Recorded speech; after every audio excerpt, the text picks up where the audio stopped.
Howdy. So we've always had just a variety of stuff in the lineup. Four-wheelers, pit bikes, mini bikes, go-karts. But we've really never had one thing in particular, and that's two-strokes. Now, I know Matt's had them, but me and John have never really had two-stroke stuff. So I'm going to fix that problem today. So a while back, I got several different pit bikes in a trade deal, and one of them ended up being two-stroke. And it wasn't some Chinese thing. It's an early 2000s Suzuki JR80. I know for a fact that it doesn't run. Everything seems to be free on it except one thing. Wow, they even labeled it. The kickstart shaft is sheared off in the case. I would love to be able to test everything and figure out if this bike runs, but I can't do that until I replace that kickstart shaft. And that's what we're gonna be doing today. Gonna be pulling this motor, setting it over there on that bench, and seeing what we can get done. That being said, let's get after it.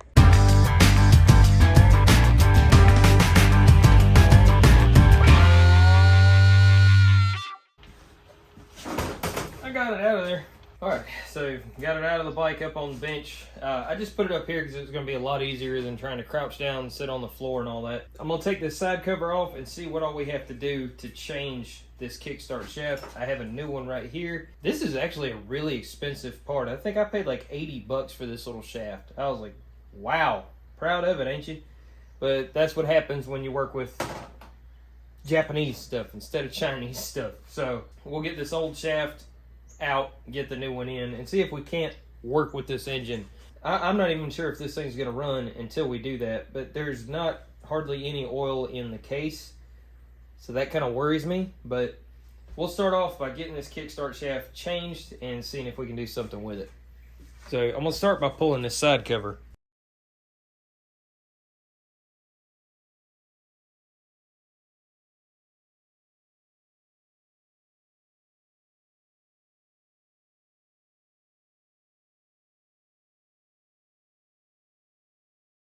Yeah, I'm not getting good feelings about the inside of this thing already. Yeah, that gasket's toast. Well, the kickstart shaft won't be too bad to replace on this thing. Don't look that way.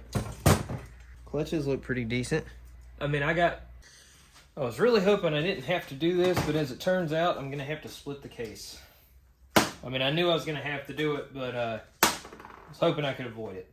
But it's really not that difficult. I'm going to take the head bolts out. Slide the head off, take the jug, and then we'll start working on getting the case split. I'm not sure in this motor. Okay. Oh, God. Ooh. Uh-oh. I'm not sure about this piston. I don't know how well y'all can see that, but man, I'm not getting good vibes from this thing.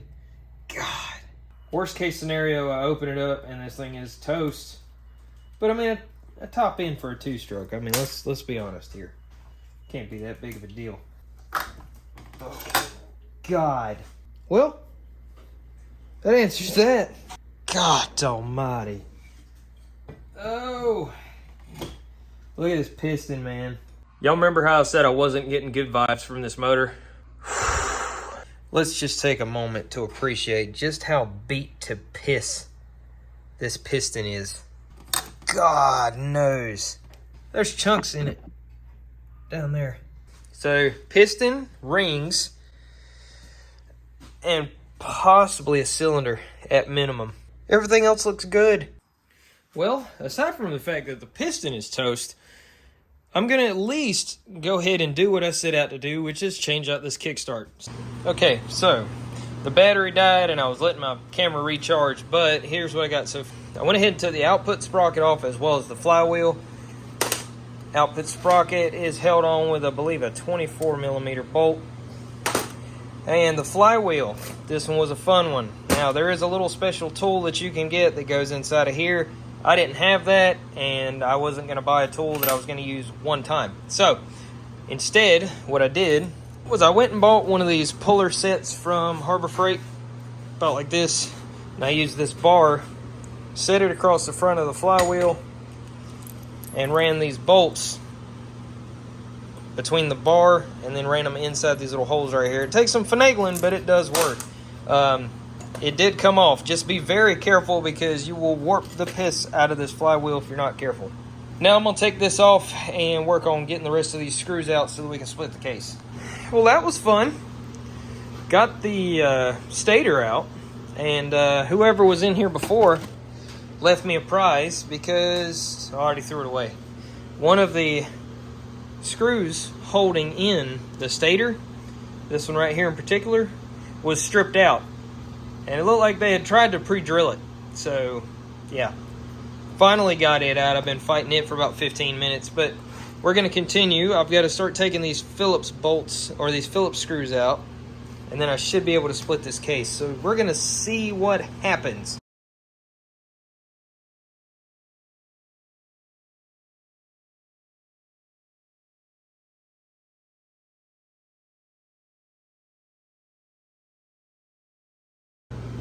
Yeah, I don't know how well y'all can see that, but that's one of the bolts that I need to take out with my screw extractor broke off in it. Great. Had to absolutely destroy that screw, but I got it out of there. All right, I got it open finally. I know, I didn't record it, but there's a reason for it. There is a proper way to do this, and then there's the way that I did it. I don't have a case splitter, and I wasn't gonna spend $60, $70 on one either, because hopefully this will be the only time I have to use it. So I did it my way. I won't go into how I did that, but most people will frown on it. But it's open now, and that's all that matters. Once you get the case open, here's your new kickstart shaft. What you got to do is take out your oil pump gear right here. Pretty simple, just pull it on out of there. And then you've got the other end of your crankstart, or the other end of your kickstart shaft is here. Now, there is a spring inside of here. You want to pay attention to how it's oriented. Here's that spring I was talking about. Now, make sure you pay attention to how it's hooked in right here. You've got to take this out, and it is not fun. I'm hoping it doesn't fly across the room. It shouldn't, but you know how that goes. Okay, so there we go.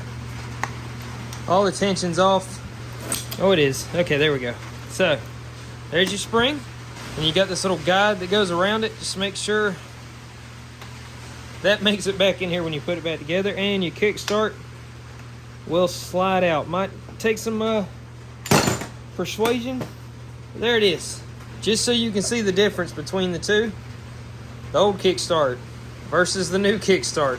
There's quite a bit missing on here. It rung off right about there. You don't have to kick a JR80 that hard. So more than likely they couldn't get it to crank and got mad, which is fine. We all do it. I've done it on multiple occasions. So I'm gonna go ahead and slide the new Kickstarter back in. Yeah. Let's try this again. Put it in the right way. What do you think? Oh, that's nice. That's much better. Come on, you can do it. There we go. Man, I wish these cases come apart as easy as that went in there. That little hole right there, that's where the end of your spring goes in.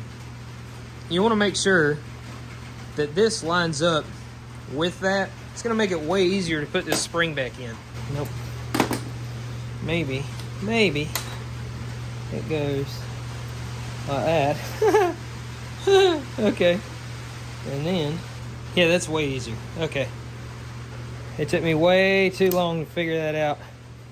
Alright, and I know you probably can't see it because my fingers are in the way. That felt good. But it's on there. Cool. Alright, so new kickstart is in. Look at how pretty that is. Sweet. Oh, pump gear back in, just like that. Alrighty. Well, that was way more work than it needed to be. That's what happens though when you try to do it on a budget and not buy the proper tools. It's fine. People do it all the time. But we're probably going to have to cut it short on this video just because I've got to find one of these. Possibly a cylinder. And rings. I'm not looking forward to that. I was really hoping I might be able to get away from having to do it, but this piston is in horrible shape. So I'm going to go ahead and replace it. Hopefully we can hone out the cylinder, but I'm not holding my breath for that one either. Parts are kind of hard to come by on these things, but we'll get it situated. This is so bad it hurts my feelings. Who hurt you? And before y'all try your best to wreck me in the comments, I never mess with two-stroke, ever. It's something I'm delving into here recently just because I've never had to mess with it, and it's something I want to learn how to do. So bear with me, okay? I don't claim to be a professional at anything. I have never once claimed to be a professional on this channel, and I still don't. So that being said, pump your brakes. But make sure you stay tuned for all the updates on the JR80, on the step van, on any of Matt's builds, any of John's builds. And until next time, y'all get out there, get after it.